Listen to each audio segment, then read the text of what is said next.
Hagrid, and we are at that time again. This is the...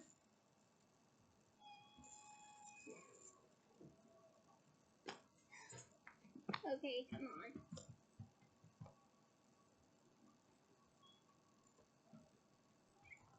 Come on.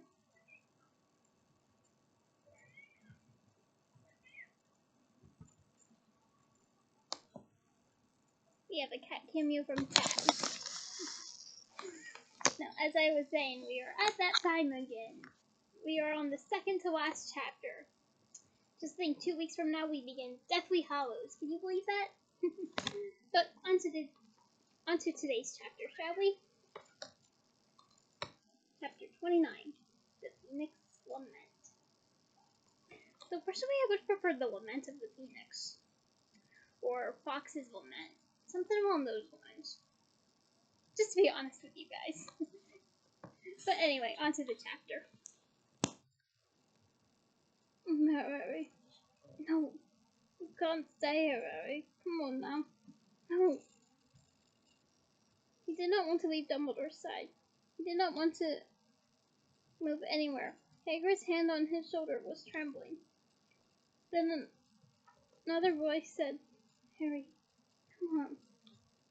A much smaller and warmer hand had enclosed his and was pulling him upward. He obeyed its pressure without really thinking about it. Only as he walked blindly back through the crowd did he realize, from a trace of flowery scent on the air, that it was Ginny who was leading him back into the castle. Incomprehensible voices battered him, sobs, shouts, and wails stabbed the night, but Harry and Ginny walked on, back up the steps into the entrance hall. Faces swam on the edges of Harry's vision. People were peering at him, whispering, wondering, and Gryffindor rubies glistened on the floor like drops of blood as they made their way toward the marble staircase.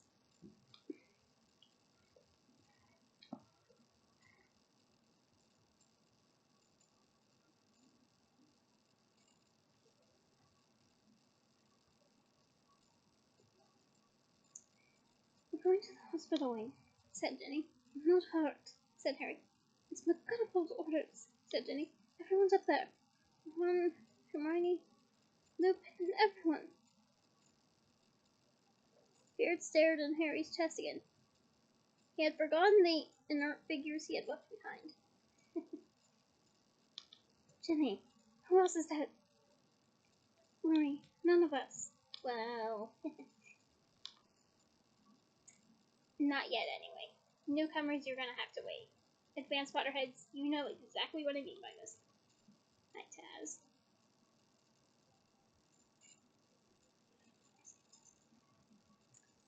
But the Dark Mob. Malfoy said he stepped over her body. He stepped over them, but it's alright. He's alive. There was something in her voice, however, that Harry knew boded ill. Are you sure? Of course I'm sure. He's a bit of a mess, that's all. Greyback attacked him. Madame Pomfrey says he won't look the same anymore. Ginny's voice trembled a little. Don't really know what the after effects will be when you Greyback being a werewolf, but not transformed at the time. But the others, there were other bodies on the ground. Netherland and Professor Footlook are both hurt, but Madame Pomfrey says they'll be alright. And the Death Eater said he got hit by a killing curse. That huge blonde one was firing off everywhere. Harry, if we hadn't had your Phoenix potion, I think we'd all have been killed. But everything seemed to just miss us.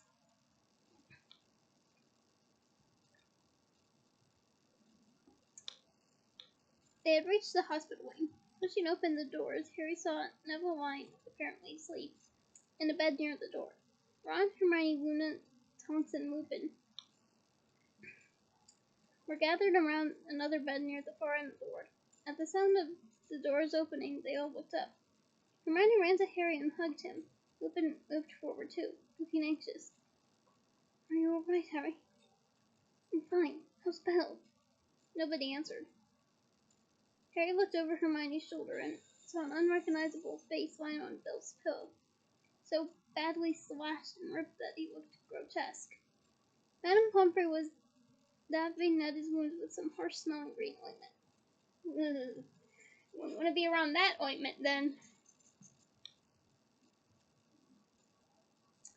Harry remembered how Snape had mended Malfoy's sectum sempra wounds so easily with his wand.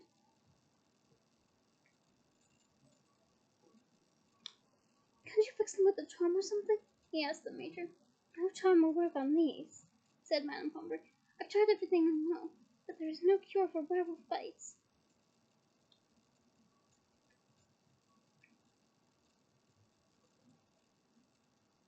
"But he wasn't bitten at the full moon," said Ron, who was gazing down into his brother's face as though he could somehow force him to med just by staring. "Greyback hadn't transformed, so surely Bill won't be a real—" He looked uncertainly at Lupin. "No, I don't think that Bill will be a true werewolf," said Lupin, but that doesn't mean there won't be some contamination. Those are cursed wounds. They aren't likely to ever heal fully, and Bill might have some wolfish characteristics from now on."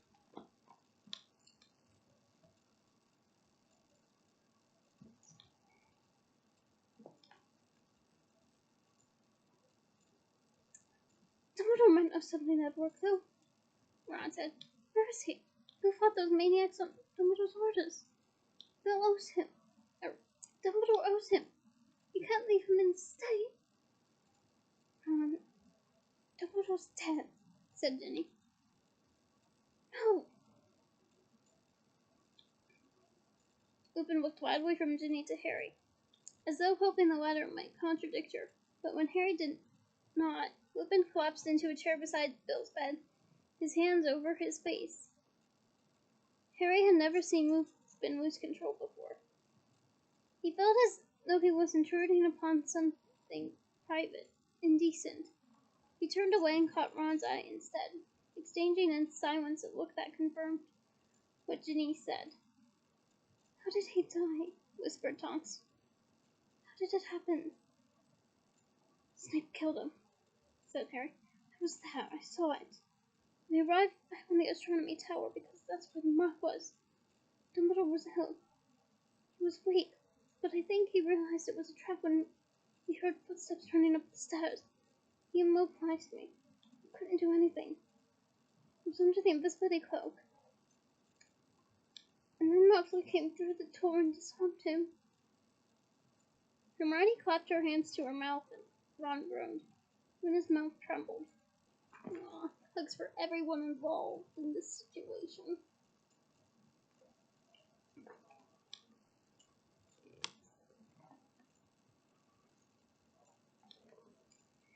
More Death Eaters arrived, and then Snape did it.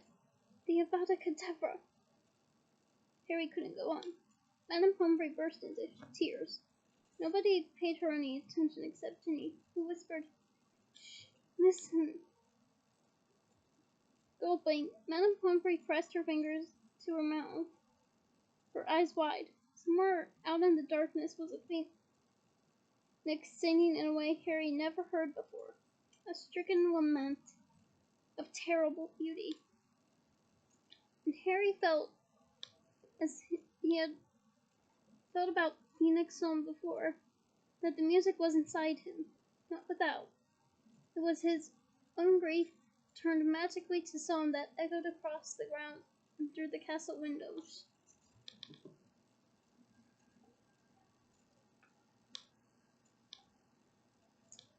How long they all stood there listening, he did not know, nor why it seemed to ease their pain a little to listen to the sound of their mourning. But it felt like a long time later that the hospital door opened again and Professor McGonagall entered the ward. Like all the rest, she bore marks of the recent battle. There were some grazes on her face, and her robes were ripped. "Molly and Ruth are on their way," she said, and the spell of the music was broken. Everyone roused themselves as though coming out of trances, turning again to look at Bill, or else rub their own eyes, shake their heads. Harry, what happened? According to Hagrid, you were with Professor Dumbledore when it happened. He says Professor Snape was involved in some... Snape killed Dumbledore, said Harry. She stared at him for a moment, then swayed alarmingly. Madame Pomfrey, who had seemed to hold herself together, ran forward, conjuring a chair from thin air, which she pushed under McGonagall. Snape, repeated McGonagall faintly, falling into the chair. We all wondered, but he trusted... Wait, Snape! I can't believe it. Snape was a highly accomplished occupant, said Lupin, his voice uncharacteristically harsh. I always knew that. But Dumbledore swore he was on our side, whispered Tonks. I always thought Dumbledore must know something about Snape that we didn't. Well, you kind of are on the right track there, Tonks. I'll give you credit.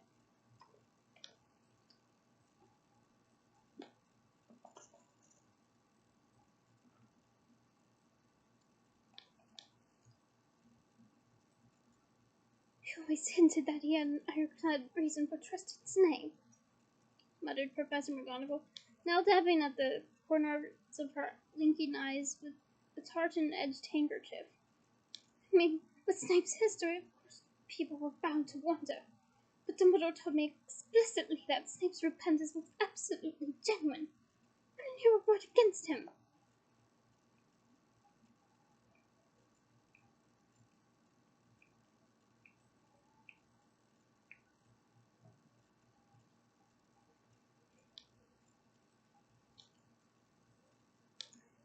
I'd love to know what Snape told him to convince him, said Tonks. No, said Harry, and they all turned to look at him. Snape passed Voldemort the information that made Voldemort hunt him and that. Then Snape told Dumbledore he hadn't realized what he was doing. He was really sorry he'd done it. Sorry that they were dead.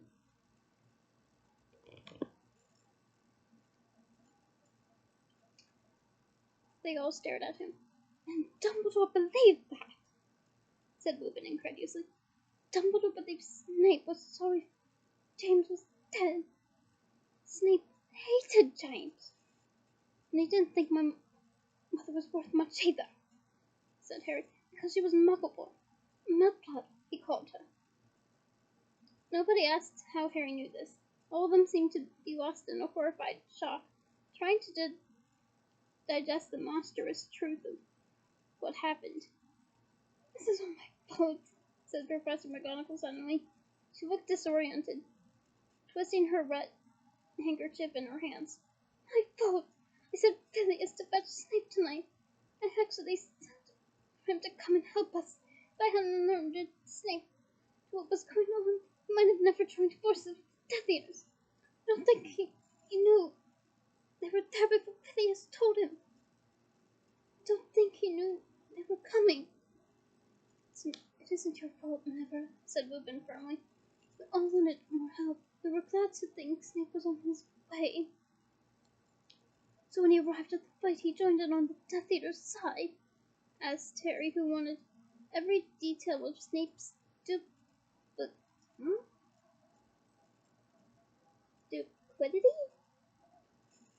That sounds about right. And infamy. Feverishly collecting more reasons to hate him, to swear vengeance. Oh, Harry, vengeance is not the answer, but I totally understand how you're feeling, and those feelings are valid. Just keep in mind revenge isn't the answer all the time, okay?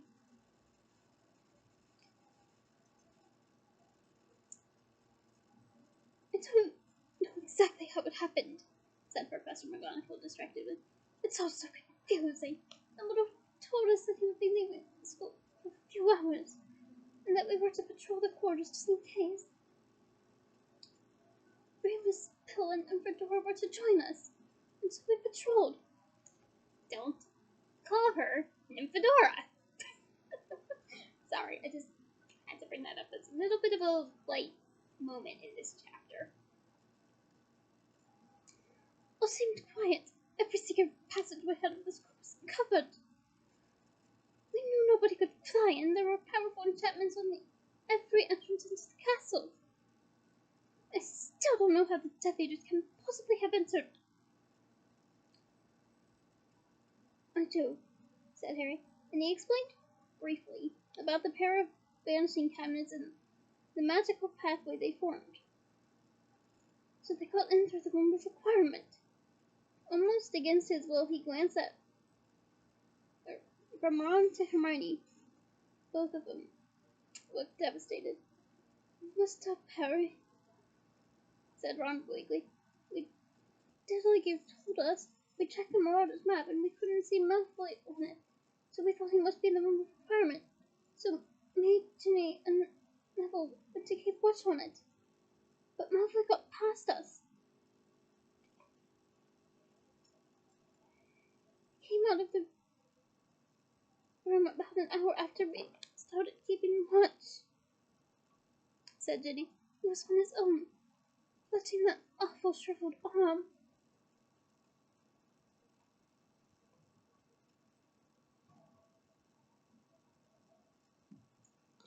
"His hand of glory," said Ron, "gives light only to the holder, remember? Anyway," Ginny went on, "he must have been checking whether the coast was clear to let the Death Eaters out, because the moment he saw us, he threw something into the air and all went pitch black."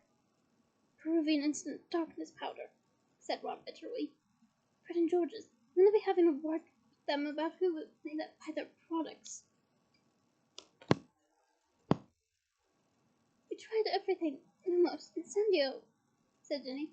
"Nothing could penetrate the darkness. All we could do was reach for our way out of the corridor again, and meanwhile we could hear people rushing past us. Obviously Malfoy could see because of that hand thing and was guiding them.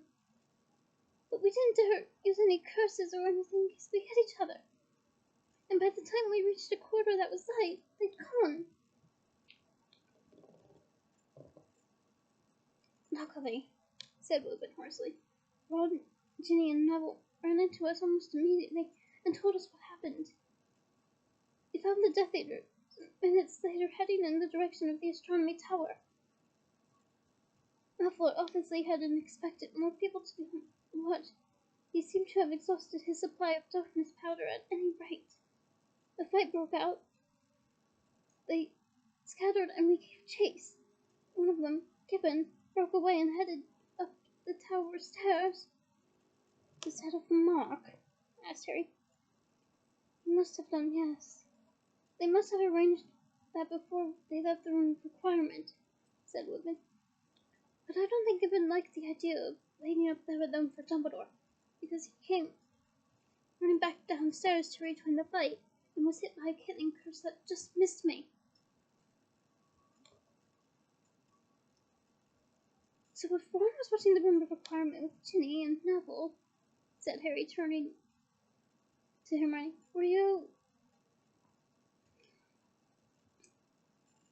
outside Snape's office?" "Yes," whispered Hermione, her eyes sparkling with tears.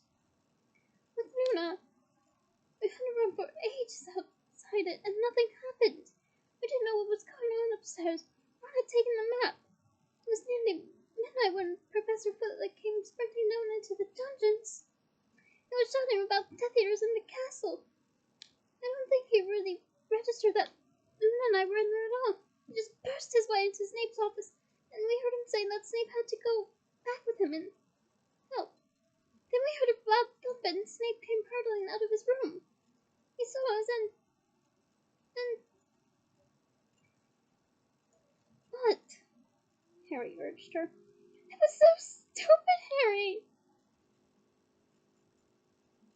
said Hermione in a high-pitched whisper. "He said Professor Flitwick had collapsed, and that we should go and take care of him while we went to help the Death Eaters." She covered her face in shame and continued to talk into her fingers, so that her voice was muffled. "We went into his office to see if we could help Professor Flitwick, and found him unconscious on the floor. And oh, it's so obvious now. They must have stupefied Flitwick. But we didn't realize, Harry. We didn't realize. We just let Snape go. Hugs for Hermione in this chapter.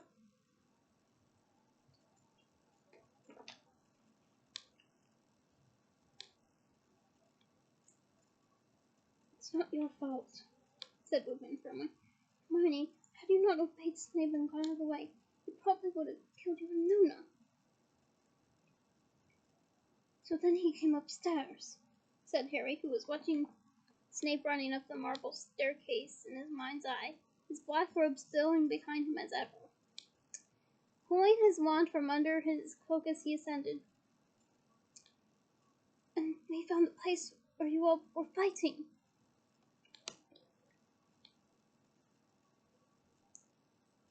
We were in trouble. Magnificent, said Tonks in a low voice. Gibbon was down, but the rest of the Death Eaters seemed ready to fight to the death. Neville had been hurt. Bill had been savaged by Greyback. It was all dark. Curses flying everywhere. The Malfoy boy had vanished. It must have slipped past. Up the stairs. Then more of them ran after him, but one of them blocked the stair behind them with some kind of curse. Neville ran at it and got thrown up in the air. None of us could break through, said Ron, and that massive Death Eater was still firing off jinxes all over the place. They were bouncing off the walls and barely missing us. And then Snape was there, said Tonks. And then he wasn't. I saw him running toward us, but that huge Death Eater's jinx just missed me right afterward, and so I ducked and lost track of things, said Ginny. I saw him run straight through the cursed barriers, though it wasn't there, said Lupin. I tried to follow him, but was thrown back with Neville. He must have known a spell we didn't, whispered McGonagall. After all, he was the defense against the dark arts teacher. I just assumed that he was in a hurry to chase after the Death Eaters who had escaped up to the tower. He was, said Harry savagely, but to help them, not to stop them. And I'll bet you had to leave the dark mark to get through that barrier. So what happened when he came back down?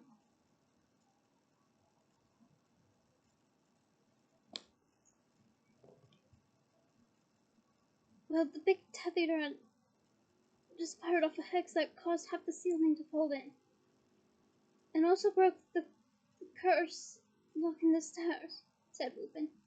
We all ran forward. Those of us who were still standing anyway. And then Snape and the boy emerged out of the dust. Obviously, none of us attacked them. We just let them pass, said Tonks in a hollow voice.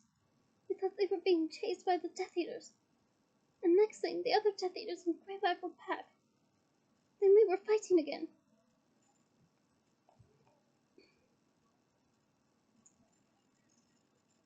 I thought I heard Snape shout something, but I don't know what he shouted. It's over, said Harry. He'd done what he meant to do. They all fell silent. Fox's lament was still echoing over the dark grounds outside. As the music reverberated upon the air, unbidden, unwelcome thoughts slunk into Harry's mind. Had they taken Dumbledore's body from the foot of the tower yet? What would happen to it next? Where would it rest? He clenched his fist tightly in his pockets. He could feel the small, cold lump of the big Horcrux against the knuckles of his right hand. The doors of the hospital wing burst open, making them all jump. Mr. and Mrs. Weasley were striding up the board. Fleur just behind them, her beautiful face terrified. I mean, yeah, I would be terrified, worried, concerned, disheveled, etc. on synonyms. I'd be all that too, so I don't exactly blame her. Molly, Arthur, said Professor McGonagall, jumping up and hurrying to greet them. I am so sorry, whispered Mrs. Weasley, darting past Professor McGonagall as she caught sight of Bill's mangled face. Oh, Bill! Lupin and Tonks got up hastily and retreated, so that Mr. and Mrs. Weasley could get nearer to the bed. Mrs. Weasley bent over her son and pressed her lips to his bloody forehead.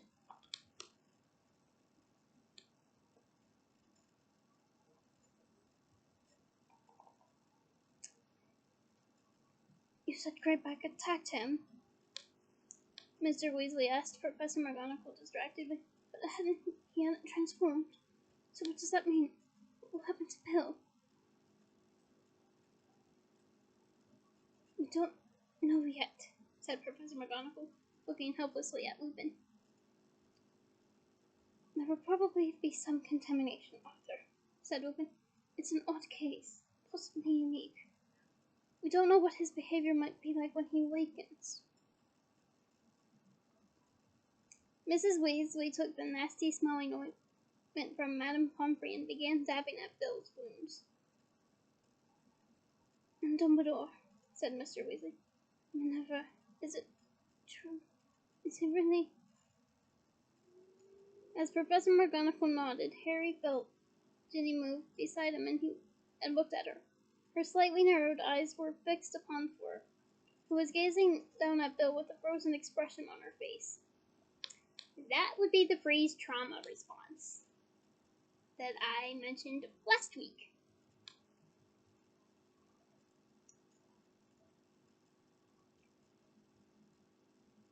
Dumbledore gone, whispered Mr. Weasley, but Mrs. Weasley had eyes only for her eldest son. She began to sob, tears falling onto Bill's mutilated face. But of course it doesn't matter how he looks. It's not really important. But he was a very handsome little boy. Always very handsome. And he was going to be married. And what do you mean by that? Said Fleur suddenly and loudly. What do you mean he was going to be married?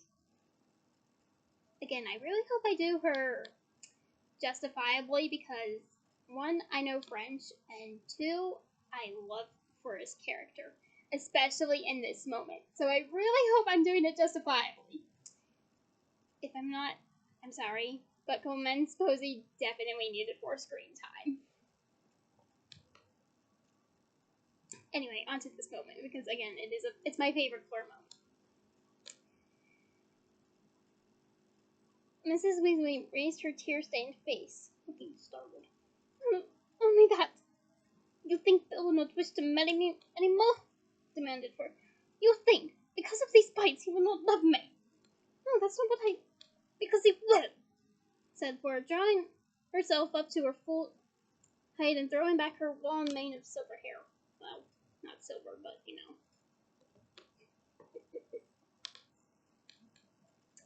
It would take more than a werewolf to stop Bill loving me. Oh, yes, I'm sure, said Mrs. Weasley. But I thought perhaps given you thought I would not wish to marry him, or perhaps you ought, said Fleur, her nostrils flaring. What do I care how he looks? I am good-looking enough for both of us, I think. All these scars show that my husband is brave, and I shall do that, she added, fiercely, pushing Mrs. Weasley aside and snatching the ointment from her. Mrs. Weasley fell back against her husband and watched for mopping up Bill's wounds with the most curious expression on her face. Nobody said anything. Harry did not dare move. Like everybody else, he was waiting for the explosion.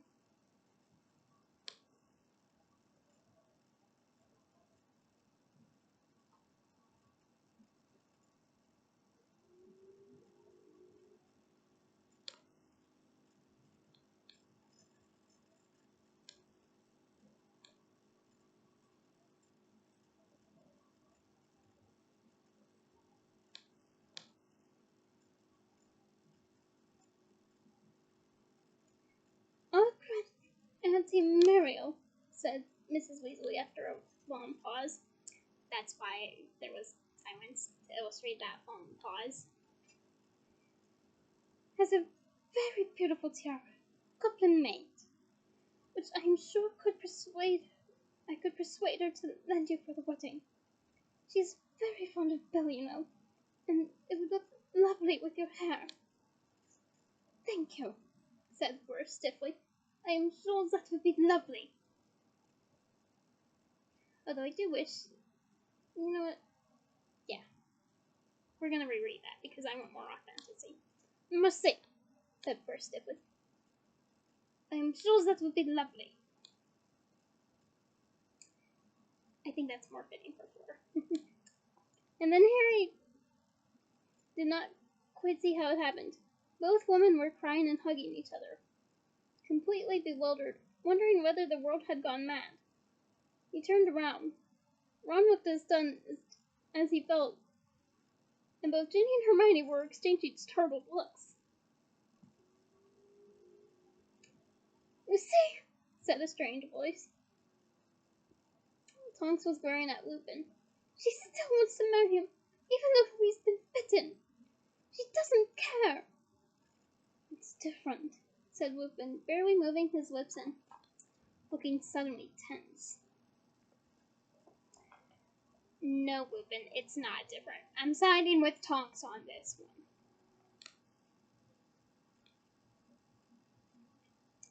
No one would be a full werewolf. The cases are completely... But I don't care either. I don't care, said Tonks, seizing the front of Lupin's robes and shaking them. Okay, pretend this is Lupin's robes.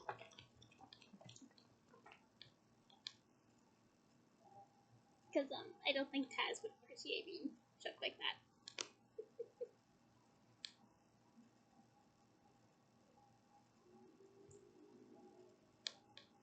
I told you a million times.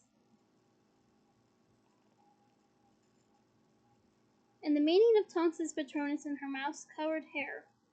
The reason she had come running to find Dumbledore when she heard a rumor someone had been attacked by Greyback, all suddenly became clear to Harry.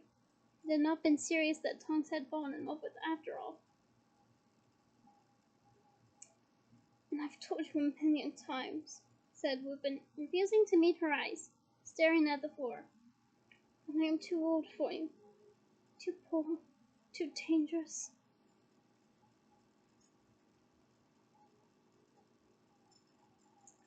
I've said all along you're taking a ridiculous line on this, Remus, said Mrs. Weasley over Fleur's shoulder as she patted her on the back.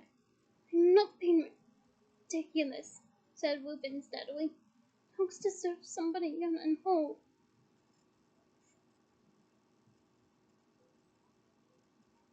But she wants you, said Mr. Weasley with a small smile. And after all, Remus, young and whole men do not necessarily remain so. He gestured sadly at his son, lying between them. This is not the moment to discuss it, said Lupin, avoiding everybody's eyes as he looked around distractedly. Dumbledore is dead.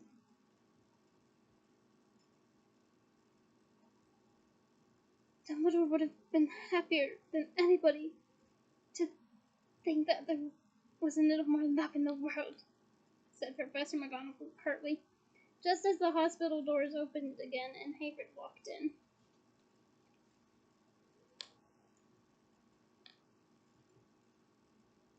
The middle of his face that was not obscured by hair or beard was soaking and swollen. He was shaking with tears, a vast spotted handkerchief in his hand. I've done it, Professor, he choked. Moved him. Professor Sprout scuttled the kids back in bed. Professor Flitwick's lying down. He says they'll be all right in a jiffy. And Professor Slughorn says the ministry's been informed. Thank you, Hagrid, said Professor McGonagall, standing up at once and turning to look at the group around Bill's bed. I shall have to see the ministry when they get here. Hagrid, please tell the heads of houses Slughorn can represent Slytherin that I want to see them in my office forthwith. I would like you to join us too. As Hagrid nodded, turned, and shuffled out of the room again, she looked down at Harry. Before I meet them, I would like a quick word with you, Harry, if you come with me. Harry stood up, murmured, "See you in a bed," to Ron, Hermione, and Ginny, then followed Professor McGonagall back down the ward. The corridors outside were deserted, and the only sound was the distant Phoenix song. It was for several minutes before Harry became aware that they were not heading for Professor McGonagall's office, but for Dumbledore's, and another few seconds before he realized that, of course, she had been deputy headmistress. Apparently, she was no headmistress, so the room behind the gargoyle was now hers. In silence, they ascended the moving spiral staircase and entered the circular office. He did not know what he had expected, that the room would be draped in black, perhaps, or even that Dumbledore's body might be lying there. In fact, it looked almost exactly as it had done when he and Dumbledore had left it mere hours previously, the silver instruments whirring and puffing on their spindle-like tables, Gryffindor's sword in its glass case gleaming in the moonlight, for now at least. And advanced Potterheads, you know why I'm saying for now. Newcomers, you're gonna have to wait. The sorting hat on a shelf behind the desk, but Fox's perch stood empty. He was still crying his lament into the ground. Honestly, I don't blame Fox. I really don't.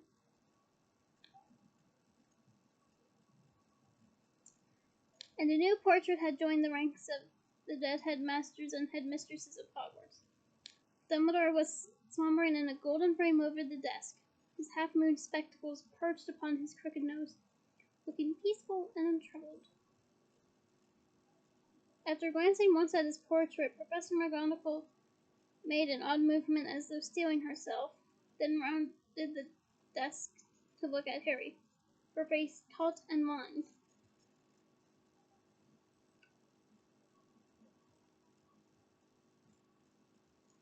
"Harry," she said, "I would like to know what you and Professor Dumbledore were doing this evening when you left the school." "I can't tell you that, Professor," said Harry. He had expected the question and had his answer ready. It had been here, in this very room, that Dumbledore had told him that he was to confide the contents of their lessons to nobody but Ron and Hermione. "Harry, it might be important," said Professor McGonagall. "It is," said Harry.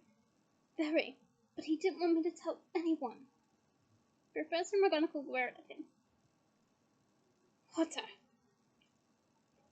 Harry registered the renewed use of his surname. "In the light of Professor Dumbledore's death, I think you must see that the situation has changed somewhat." "I don't think so," said Harry, shrugging. "Professor Dumbledore never told me to stop following his orders if he died. But there's one thing you should know before the Ministry gets here, though. There's one thing you should know before the Ministry gets here, though. Madame Rose March is under the Imperious Curse. She was helping Malfoy and the Death Eaters. That's how the necklace and the poisoned mead. Rose Marta,"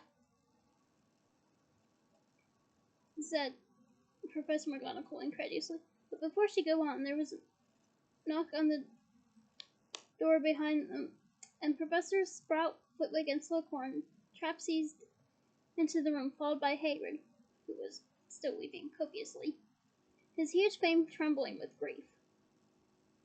"Snape!" ejaculated. Nice word choice, J.K. Rowling. Sorry, this is what happens when you have someone who watches SVU regularly. ejaculated Slughorn, who looked the most shaken, pale, and sweating. Snape! It told him! I thought I knew him! But before any of them could respond to this, a sharp voice spoke from high on the wall. A sallow-faced wizard with a short black fringe had just walked back into his empty canvas. The minister will be here within seconds.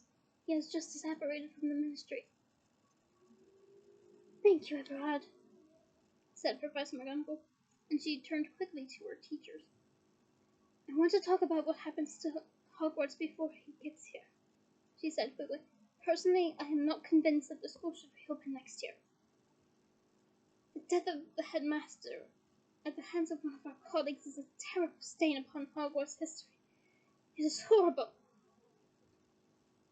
I am sure Dumbledore would have wanted the school to remain open, said Professor Sprout. I feel that if a single pupil wants to come, then the school ought to remain open for that pupil. But will they still have a single pupil after this? Said Slughorn, now dabbling his sweating brow with a silken handkerchief. Well, that's honestly a good... You both have good sides here. You both have brilliant sides here, Sprout and Slughorn. You really do. Parents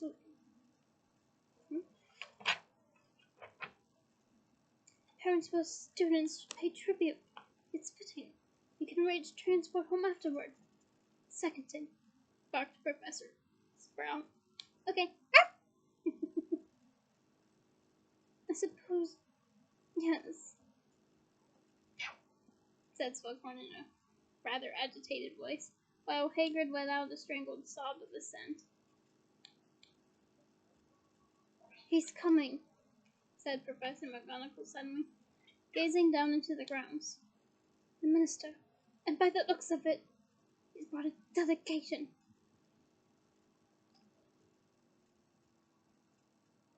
Can I leave, Professor?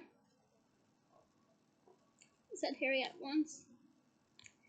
He had no desire at all to see or be interrogated by Rufus Grimmauld tonight. You may, said Professor McGonagall, and quickly. She strode toward the door and held it open for him. He sped down the spiral staircase and off along the deserted corridor. He had left his invisibility cloak on at the top of the Astronomy Tower. But it didn't matter. There was nobody in the corridors to see him pass, not even Filch, Mrs. Norris, or Peeves. He did not meet another soul until he turned into the passage leading to the Gryffindor common room. Is it true? Whispered the fat lady as he approached her. Is it really true? Dumbledore, dead? Yes, said Harry.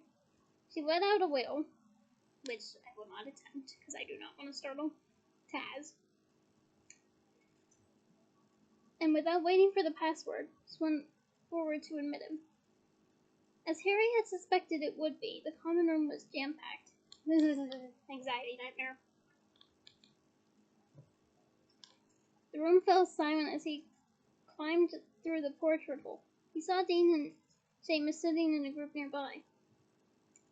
This meant that the dormitory must be empty, or nearly so. Without speaking to anybody, without making eye contact at all, Harry walked straight across the room and through the door to the boys' dormitories. As he hoped, Ron was waiting for him, still fully dressed, sitting on his bed. Harry sat down on his own four-poster, and for a moment they simply stared at each other. We're talking about closing the school, said Harry. Reuben said they would, said Ron. There was a pause.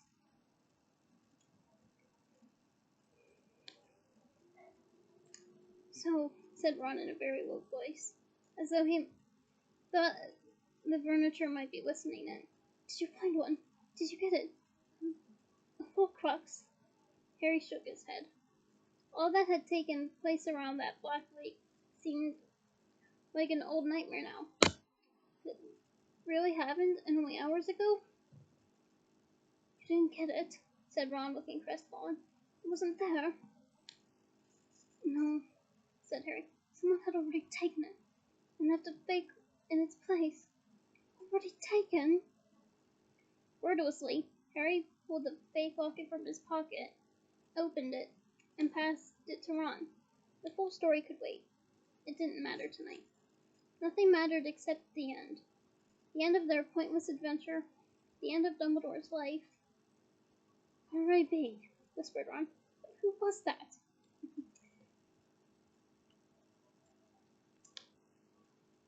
Oh no, said Harry, lying back on his bed, fully clothed, and staring blankly upwards. He felt no curiosity at all about R.A.B. He doubted that he would ever feel curious again. As he lay there, he became aware suddenly that the grounds were silent. Fox had stopped singing. And he knew, without knowing how he knew it, that the Phoenix had gone, had left Hogwarts for good, just as Dumbledore had left the school, had left the world, had left Harry. And that is the end of this chapter. Join me next week to conclude the book with Chapter 30, The White Tomb. Until then, bye!